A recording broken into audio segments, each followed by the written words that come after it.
أعوذ بالله من الشيطان الرجيم. بسم الله الرحمن الرحيم. حميم. تنزيل الكتاب من الله العزيز الحكيم. ما خلقنا السماوات والأرض وما بينهما إلا بالحق وأجل مسمى، والذين كفروا عما أنذروا معرضون. قل أرأيتم ما تدعون من دون الله أروني ماذا خلقوا من الأرض أم لهم شرك في السماوات ائتوني بكتاب من قبل هذا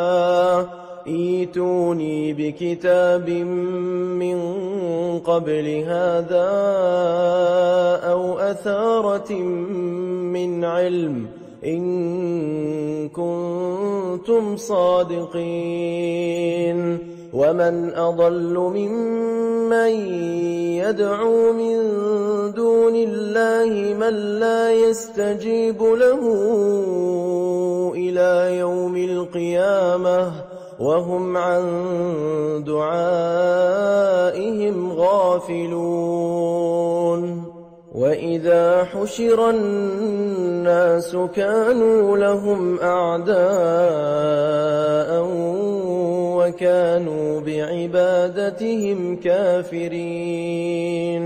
وإذا تتلى عليهم آياتنا بينات قال الذين كفروا للحق لما جاءهم هذا سحر مبين. أم يقولون افتراه قل إن افتريته فلا تملكون لي من الله شيئا هو أعلم بما تفيضون فيه كفى به شهيدا بيني وبينكم وهو الغفور الرحيم. قل ما كنت بدعا من الرسل وما أدري ما يفعل بي ولا بكم إن أتبع إلا ما يوحى إلي وما أنا إلا نذير مبين. قل أرأيتم إن كان من عند الله وكفرتم به وشهد شاهد من بني إسرائيل على مثله فآمن واستكبرتم إن الله لا يهدي القوم الظالمين. وقال الذين كفروا للذين آمنوا لو كان خيرا ما سبقونا إليه وإذ لم يهتدوا به فسيقولون هذا إفك قديم. ومن قبله كتاب موسى إماما ورحمة وهذا كتاب مصدق لسانا عربيا لينذر الذين ظلموا وبشرى للمحسنين. إن الذين قالوا ربنا الله ثم استقاموا فلا خوف عليهم ولا هم يحزنون أولئك أصحاب الجنة الجنة خالدين فيها جزاء بما كانوا يعملون ووصينا الإنسان بوالديه إحسانا حملته أمه كرها ووضعته كرها وحمله وفصاله 30 شهرا حتى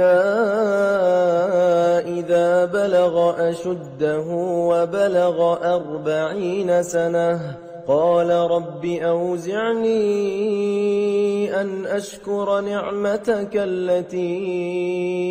أنعمت علي وعلى والدي وأن أعمل صالحا ترضاه وأصلح لي في ذريتي إني تبت إليك وإني من المسلمين أولئك الذين نتقبل عنهم أحسن ما عملوا ونتجاوز عن سيئاتهم في أصحاب الجنة وعد الصدق الذي كانوا يوعدون والذي قال لوالديه أف لكما أتعدانني أن أخرج وقد خلت القرون من قبلي وهما يستغيثان الله ويلك آمن إن وعد الله حق فيقول ما هذا إلا أساطير الأولين أولئك الذين حق عليهم القول في أمم قد خلت من قبلهم من الجن والإنس إنهم كانوا خاسرين ولكل درجات مما عملوا وليوفيهم أعمالهم وهم لا يظلمون ويوم يعرض الذين كفروا على النار أذهبتم طيباتكم في حياتكم الدنيا واستمتعتم بها فاليوم تجزون عذاب الهون بما كنتم تستكبرون في الأرض بغير الحق وبما كنتم تفسقون واذكر أخا عاد إذ أنذر قومه بالأحقاف وقد خلت النذر من بين يديه ومن خلفه ألا تعبدوا إلا الله إني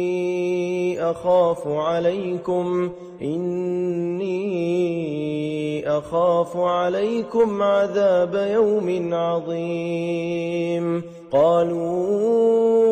أجئتنا لتأفكنا عن آلهتنا فأتنا بما تعدنا إن كنت من الصادقين قال إنما العلم عند الله وأبلغكم ما أرسلت به ولكني أراكم قوما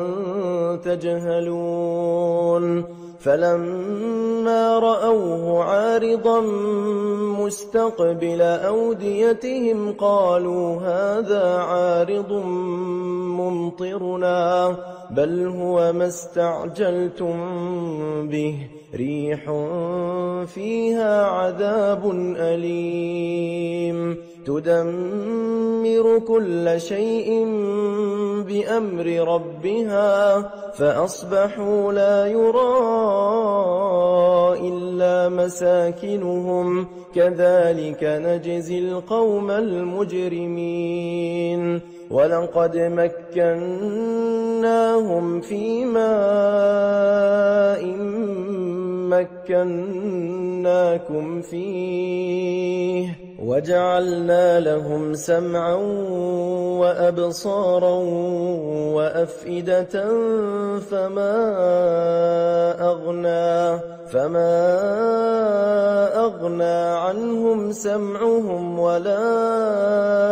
أبصارهم ولا أفئدتهم من شيء إذ كانوا يجحدون بآيات الله وحاق بهم ما كانوا به يستهزئون ولقد أهلكنا ما حولكم من القرى وصرفنا الآيات لعلهم يرجعون فلولا نصرهم الذين اتخذوا من دون الله قربانا آلهة بل ضلوا عنهم وذلك إفكهم وما كانوا يفترون وإذ صرفنا إليك نفرا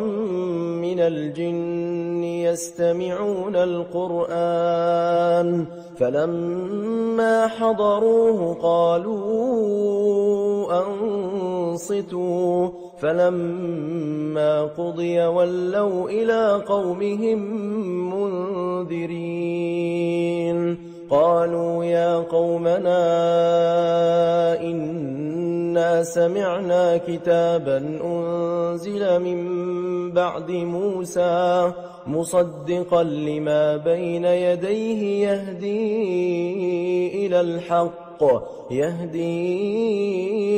إلى الحق وإلى طريق مستقيم يا قومنا أجيبوا داعي الله وآمنوا به يغفر لكم من ذنوبكم ويجركم من عذاب أليم ومن لا يجب داعي الله فليس بمعجز في الأرض وليس له من دونه أولياء أولئك في ضلال مبين أولم يروا أن الله الذي خلق السماوات والأرض ولم يعي بخلقهن بقادر على أن يحيي الموتى بلى إنه على كل شيء قدير ويوم يعرض الذين كفروا على النار أليس هذا بالحق قالوا بلى وربنا قال فذوقوا العذاب بما كنتم تكفرون فاصبر كما صبر أولو العزم من الرسل ولا تستعجل لهم كأنهم يوم يرون ما يوعدون لم يلبثوا إلا ساعة من نهار بلاغ فهل يهلك إلا القوم الفاسقون بسم الله الرحمن الرحيم الذين كفروا وصدوا عن سبيل الله أضل أعمالهم والذين آمنوا وعملوا الصالحات وآمنوا بما نزل على محمد وهو الحق من ربهم كفر عنهم سيئاتهم وأصلح بالهم ذلك بأن الذين كفروا اتبعوا الباطل وأن الذين آمنوا اتبعوا الحق من ربهم كذلك يضرب الله للناس أمثالهم فإذا لقيتم الذين الذين كفروا فضرب الرقاب حتى إذا أثخنتموهم فشدوا الوثاق فإما منا بعد وإما فداء حتى تضع الحرب أوزارها ذلك ولو يشاء الله لانتصر منهم ولكن ليبلو بعضكم ببعض والذين قتلوا في سبيل الله فلن يضل أعمالهم سيهديهم ويصلح بالهم ويدخلهم الجنة عرفها لهم يا أيها الذين آمنوا إن تنصروا الله ينصركم ويثبت أقدامكم والذين كفروا فتعسا لهم وأضل أعمالهم ذلك بأنهم كرهوا ما أنزل الله فأحبط أعمالهم أفلم يسيروا في الأرض فينظروا كيف كان عاقبة الذين من قبلهم دمر الله عليهم وللكافرين أمثالها ذلك بأن الله مولى الذين آمنوا وأن الكافرين لا مولى لهم إن الله يدخل الذين آمنوا وعملوا الصالحات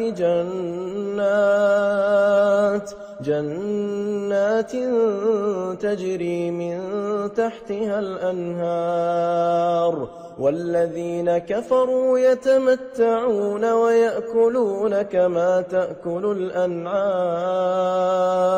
والنار مثوى لهم وكأي من قرية هي أشد قوة من قريتك التي أخرجتك أهلكناهم فلا ناصر لهم أفمن كان على بينة من ربه كمن زين له سوء عمله واتبعوا أهواءهم مثل الجنة التي وعد المتقون فيها أنهار من ماء غير آسن وأنهار من لبن لم يتغير طعمه وأنهار من خمر لذة للشاربين وأنهار من عسل مصفى ولهم فيها من كل الثمرات ومغفرة من ربهم كمن هو خالد في النار وسقوا ماء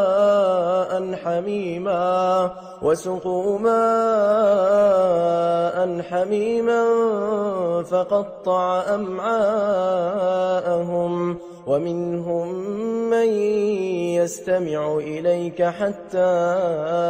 إذا خرجوا من عندك قالوا للذين أوتوا العلم ماذا قال آنفا أولئك الذين طبع الله على قلوبهم واتبعوا أهواءهم والذين اهتدوا زادهم هدى وآتاهم تقواهم فهل ينظرون إلا الساعة أن تأتيهم بغتة فقد جاء أشراطها فأنى لهم إذا جاءتهم ذكراهم فاعلم أنه لا إله إلا الله واستغفر لذنبك وللمؤمنين والمؤمنات والله يعلم متقلبكم ومثواكم. ويقول الذين آمنوا لولا نزلت سورة فإذا أنزلت سورة محكمة وذكر فيها القتال رأيت الذين في قلوبهم مرض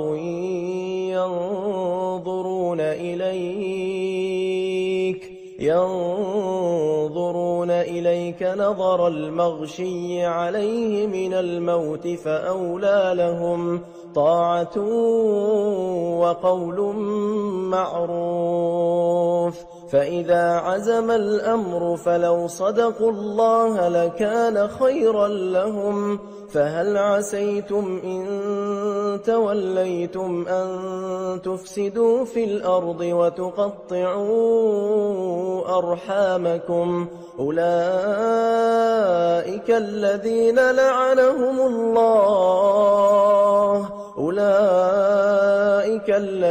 لعنهم الله فأصمهم وأعمى أبصارهم أفلا يتدبرون القرآن أم على قلوب أقفالها إن الذين ارتدوا على أدبارهم من بعد ما تبين لهم الهدى الشيطان سول لهم وأملى لهم ذلك بأنهم قالوا للذين كرهوا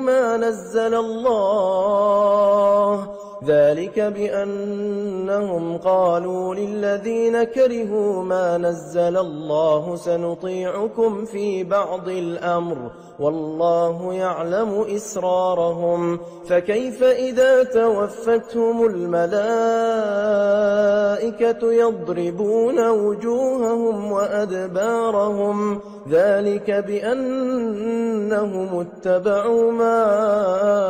أسخط الله وكرهوا رضوانه فأحبط أعمالهم. أم حسب الذين في قلوبهم مرض أن لن يخرج الله أضغانهم ولو نشاء لأريناكهم فلعرفتهم بسيماهم ولتعرفنهم في لحن القول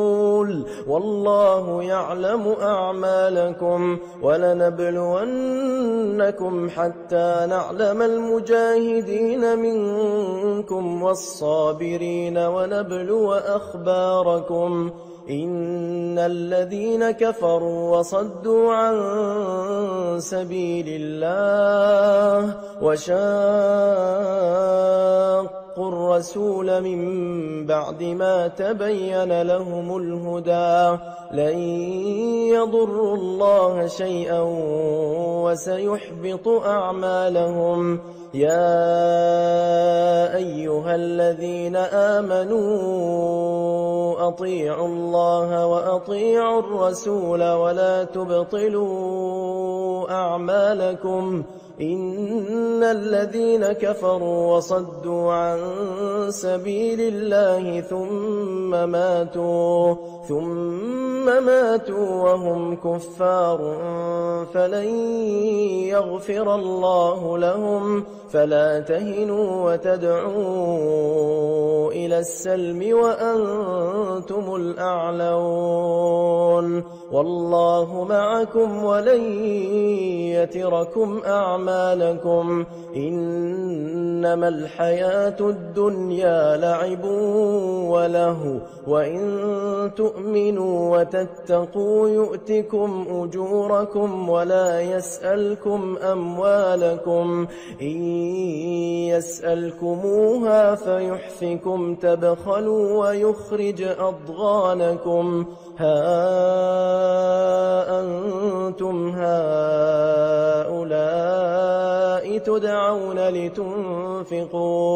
تدعون لتنفقوا في سبيل الله فمنكم من يبخل ومن يبخل فإنما يبخل عن نفسه والله الغني وأنتم الفقراء وإن تتولوا يستبدل قوما غيركم ثم لا يكونوا أمثالكم. بسم الله الرحمن الرحيم إنا فتحنا لك فتحا مبينا ليغفر لك الله ما تقدم من ذنبك وما تأخر ويتم نعمته عليك ويهديك صراطا مستقيما وينصرك الله نصرا عزيزا هو الذي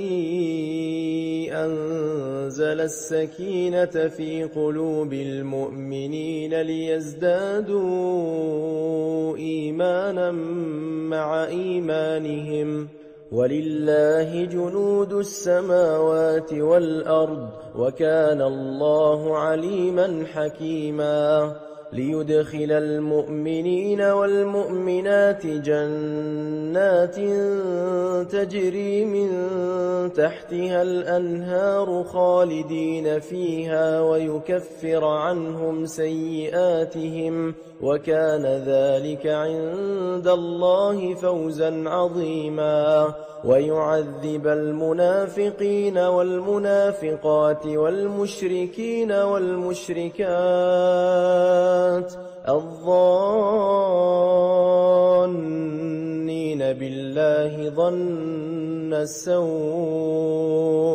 عليهم دائرة السوء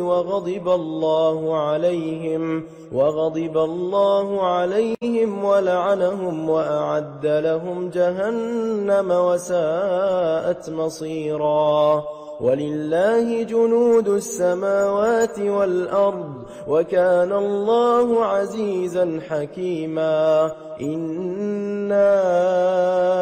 أرسلناك شاهدا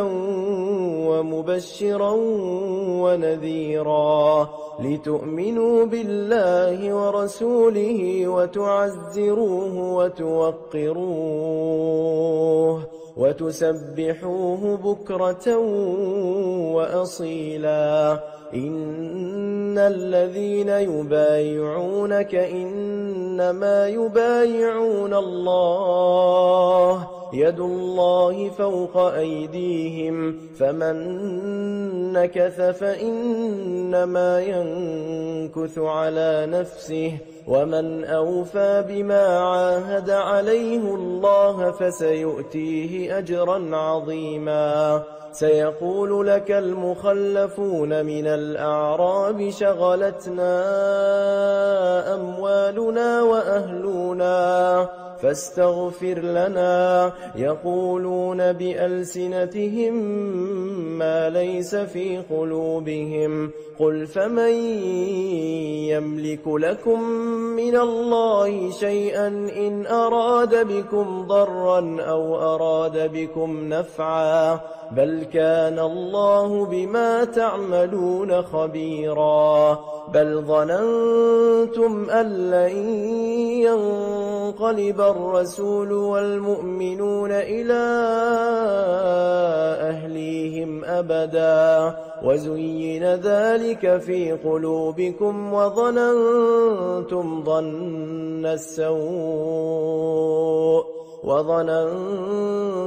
ظن السوء وكنتم قوما بورا ومن لم يؤمن بالله ورسوله فإنا أعتدنا للكافرين سعيرا ولله ملك السماوات والأرض يغفر لمن يشاء ويعذب من يشاء وكان الله غفورا رحيما سيقول المخلفون إذا انطلقتم إلى مغانم لتأخذوها ذرونا نتبعكم يريدون أن يبدلوا كلام الله قل لن تتبعونا كذلكم قال الله من قبل فسيقولون بل تحسدوننا بل كانوا لا يفقهون إلا قليلا قل للمخلفين من الأعراب ستدعون إلى قوم أولي بأس شديد تقاتلونهم أو يسلمون فإن تطيعوا يؤتكم الله أجرا حسنا وإن تتولوا كما توليتم من قبل يعذبكم عذابا أليما ليس على الأعمى حرج ولا على الأعرج حرج ولا على المريض حرج ومن يطع الله ورسوله يدخله جنات تجري من تحتها الأنهار ومن يتولى يعذبه عذابا أليما لقد رضي الله عن المؤمنين إذ يبايعونك تحت الشجرة فعلم ما في قلوبهم فأنزل السكينة عليهم وأثابهم فتحا قريبا ومغانم كثيرة يأخذونها وكان الله عزيزا حكيما وعدكم الله مغانم كثيرة تأخذونها فعجل لكم هذه وكف أيدي الناس عنكم ولتكون آية للمؤمنين ويهديكم صراطا مستقيما وأخرى لم تقدروا عليها قد أحاط الله بها وكان الله على كل شيء قديرا ولو قاتلكم الذين كفروا لولوا الأدبار ثم لا يجدون وليا ولا نصيرا سنة الله التي قد خلت من قبل ولن تجد لسنة الله تبديلا وهو الذي كف أيديهم عنكم وأيديكم عنهم ببطن مكة من بعد أن أظفركم عليهم وكان الله بما تعملون بصيرا هم الذين كفروا وصدوكم عن المسجد الحرام والهدي معكوفا أن يبلغ محله ولولا رجال مؤمنون ونساء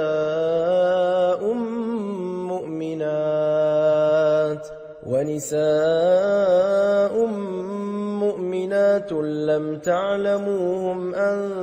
تطؤوهم فتصيبكم منهم معرة بغير علم ليدخل الله في رحمته من يشاء لو تزيلوا لعذبنا الذين كفروا منهم عذابا أليما إذ جعل الذين كفروا في قلوبهم الحمية حمية الجاهلية فأنزل الله سكينته على رسوله وعلى المؤمنين وألزمهم كلمة التقوى وكانوا أحق بها وأهلها وكان الله بكل شيء عليما لقد صدق الله رسوله الرؤيا بالحق لتدخلن المسجد الحرام إن شاء الله آمنين محلقين رؤوسكم ومقصرين لا تخافون فعلم ما لم تعلموا فجعل من دون ذلك فتحا قريبا هو الذي أرسل رسوله بالهدى ودين الحق ليظهره على الدين كله وكفى بالله شهيدا محمد رسول الله والذين معه أشداء على الكفار رحماء بينهم تراهم ركعا سجدا يبتغون فضلا من الله ورضوانا سيماهم في وجوههم من أثر السجود ذلك مثلهم في التوراة ومثلهم في الإنجيل كزرع أخرج شطأه فآزره فاستغلظ فاستوى على سوقه يعجب الزراع ليغيظ بهم الكفار وعد الله الذين آمنوا وعملوا الصالحات منهم مغفرة وأجرا عظيما بسم الله الرحمن الرحيم يا أيها الذين آمنوا لا تقدموا بين يدي الله ورسوله واتقوا الله إن الله سميع عليم يا أيها الذين آمنوا لا ترفعوا أصواتكم فوق صوت النبي ولا تجهروا له بالقول كجهر بعضكم لبعض أن تحبط أعمالكم وأنتم لا تشعرون إن الذين يغضون أصواتهم عند رسول الله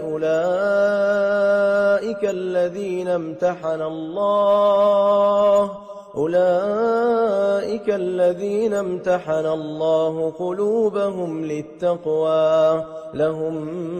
مغفرة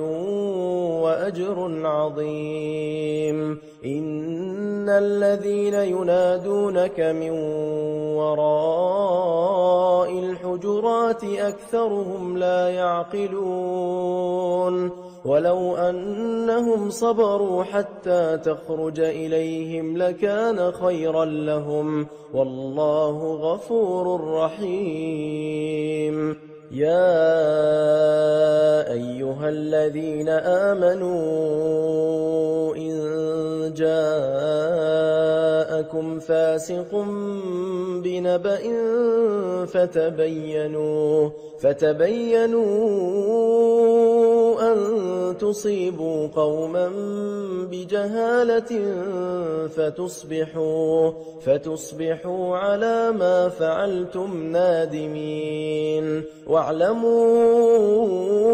أن فيكم رسول الله لو يطيعكم في كثير من الأمر لعنتم ولكن الله حبب إليكم الإيمان وزينه في قلوبكم وكره إليكم الكفر والفسوق والعصيان أولئك هم الراشدون فضلا من الله ونعمه والله عليم حكيم وإن طائفتان من المؤمنين اقتتلوا فأصلحوا بينهما فإن بغت إحداهما على الأخرى فقاتلوا التي تبغي حتى تفيء إلى أمر الله فإن فاءت فأصلحوا بينهما بالعدل وأقسطوا إن الله يحب المقسطين إنما المؤمنون إخوة فأصلحوا بين أخويكم واتقوا الله لعلكم ترحمون يا أيها الذين آمنوا لا يسخر قوم من قوم عسى أن يكونوا خيرا منهم ولا نساء من نساء عسى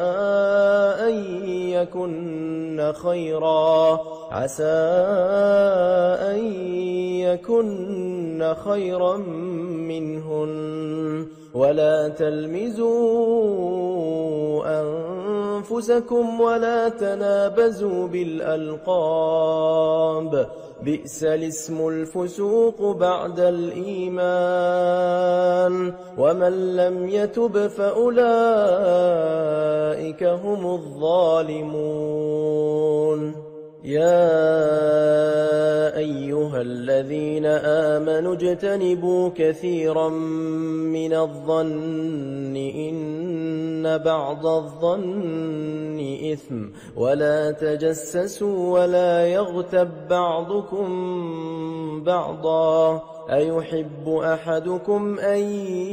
يأكل لحم أخيه ميتا فكرهتموه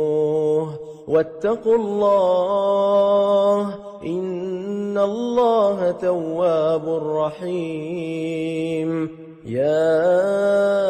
أيها الناس إنا خلقناكم من ذكر وأنثى وجعلناكم شعوبا وقبائل لتعارفوا إن أكرمكم عند الله أتقاكم إن الله عليم خبير قالت الأعراب آمنا قل لم تؤمنوا ولكن قولوا أسلمنا ولما يدخل الإيمان في قلوبكم وإن تطيعوا الله ورسوله لا يلتكم من أعمالكم شيئا إن الله غفور رحيم إنما المؤمنون الذين آمنوا بالله ورسوله ثم لم يرتابوا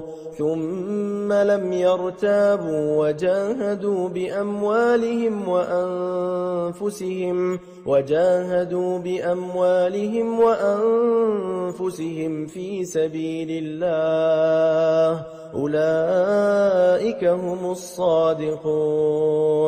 قل أتعلمون الله بدينكم والله يعلم ما في السماوات وما في الأرض والله بكل شيء عليم يمنون يمنون عليك أن أسلموا قل لا تمنوا علي إسلامكم بل الله يمن عليكم أن هداكم للإيمان إن كنتم صادقين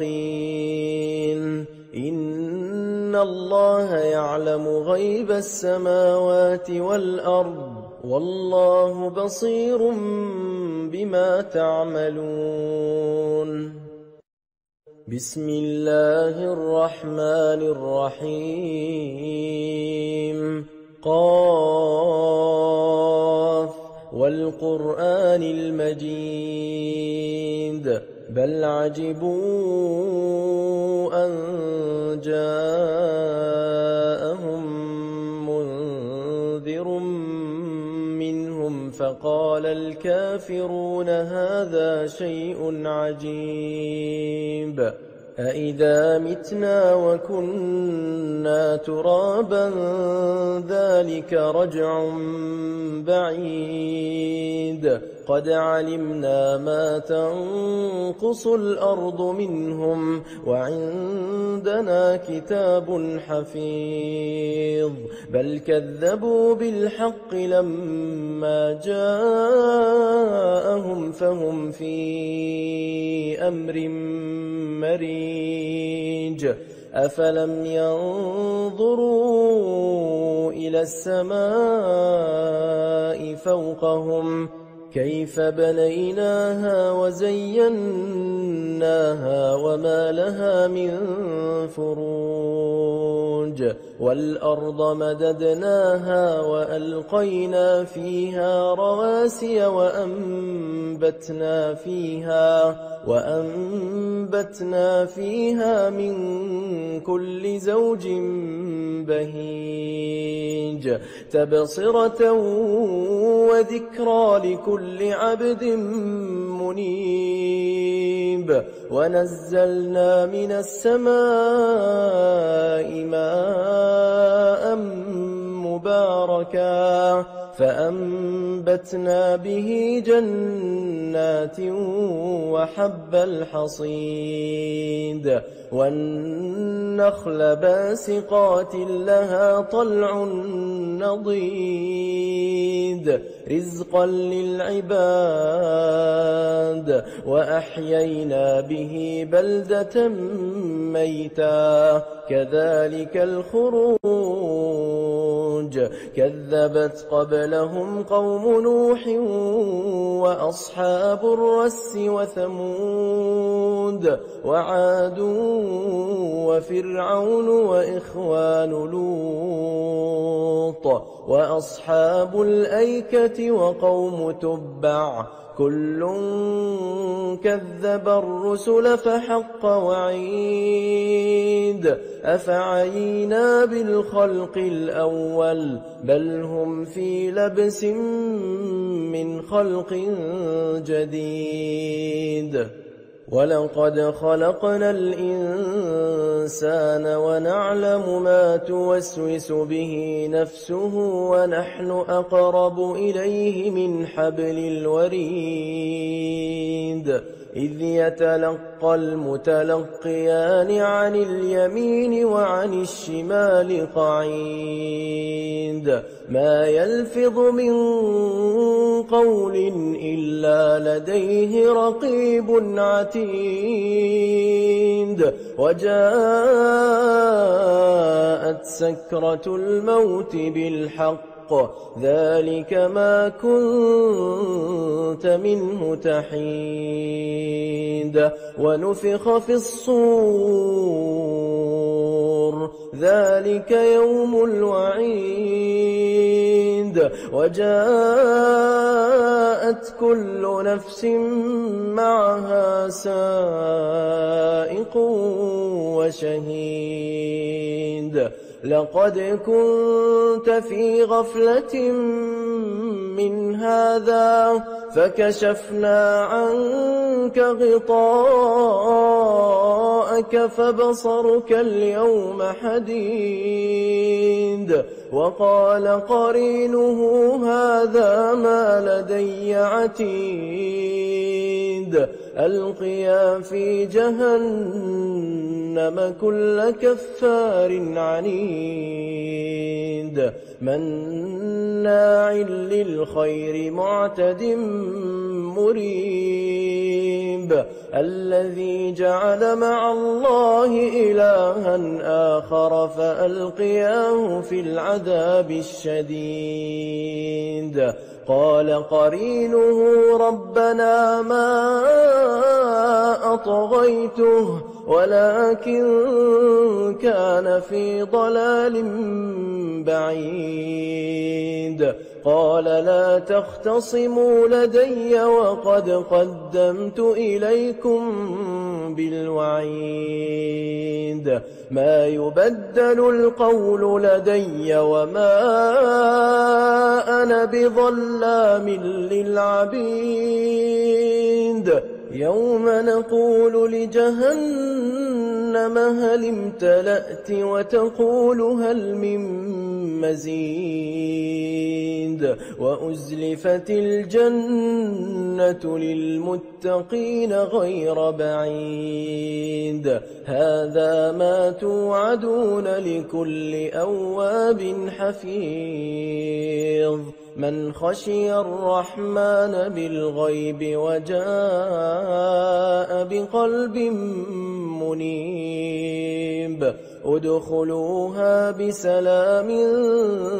ذلك يوم الخلود لهم ما يشاءون فيها ولدينا مزيد وكم أهلكنا قبلهم من قرن هم أشد منهم بطشا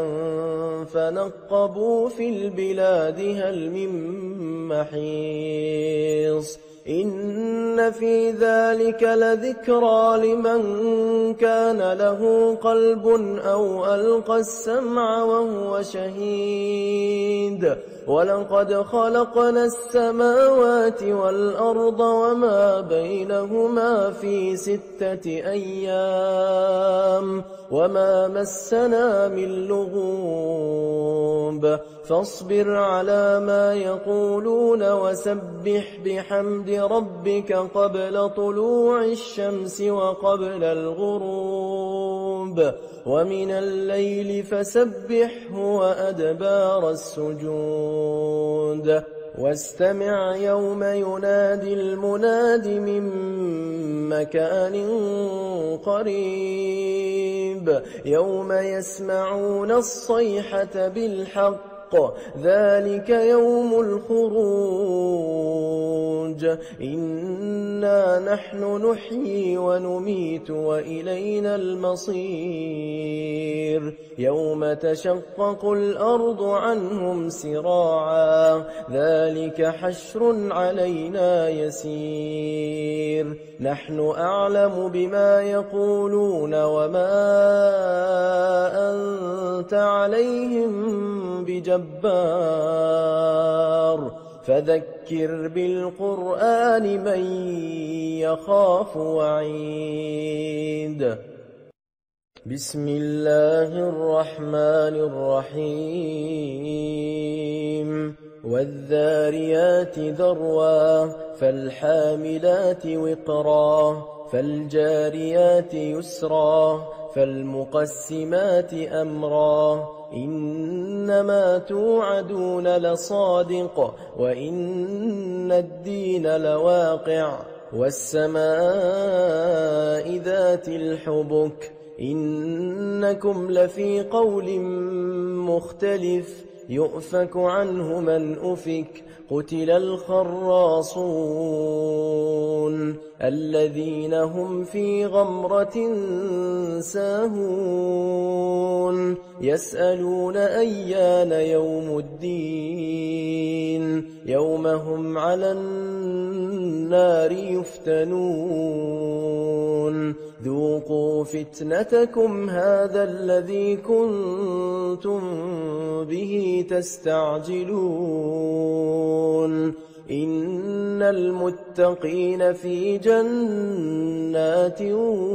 وعيون آخذين ما آتاهم ربهم إنهم كانوا قبل ذلك محسنين كانوا قليلا من الليل ما يهجعون وبالأسحار هم يستغفرون وفي أموالهم حق للسائل والمحروم وفي الأرض آيات للموقنين وفي أنفسكم أفلا تبصرون وفي السماء رزقكم وما توعدون فورب السماء والأرض إنه لحق مثل ما أنكم تنطقون هل أتاك حديث ضيف إبراهيم المكرمين إذ دخلوا عليه فقالوا سلاما قال سلام قوم منكرون فراغ إلى أهله فجاء بعجل سمين فقربه إليهم قال ألا تأكلون فأوجس منهم خيفة قالوا لا تخف وبشروه بغلام عليم فأقبلت امرأته في صرة فصكت وجهها وقالت عجوز عقيم قالوا كذلك قال ربك إنه هو الحكيم العليم